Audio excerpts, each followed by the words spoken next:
Iran और America 7 साल बाद गुफ्तगू की मेज पर आ गए। मस्कत में बिलवास्ता बातचीत का आगाज हो गया।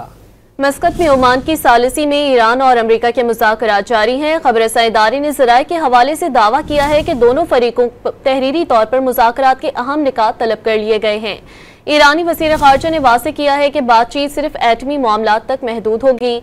उनका कहना है कि अमेरिका की नीयत अच्छी रही तो गुफ्तगू मुस्तक़बिल के मुज़ाकरात के लिए राह हमवार कर सकती है। उधर ट्रंप ने कहा है कि अमेरिका एटमी हथियारों के बगैर खुशहाल ईरान चाहता है। ईरान और अमेरिका 7 साल बाद गुफ्तगू की मेज पर आ गए। मस्कत में बिलवास्ता बातचीत का आगाज हो गया। मस्कत में ओमान की सालिसी में ईरान और अमेरिका के मुज़ाकरात जारी हैं। खबर-रसां इदारे ने ज़राए के हवाले से दावा किया है कि दोनों फरीकों तहरीरी तौर पर मुज़ाकरात के अहम निकात तलब कर लिए गए हैं। ईरानी वज़ीर ख़ारजा ने वाज़ेह किया है कि बातचीत सिर्फ एटमी मामलात तक महदूद होगी। उनका कहना है कि अमेरिका की नीयत अच्छी रही तो गुफ्तगू मुस्तक़बिल के मुज़ाकरात के लिए राह हमवार कर सकती है।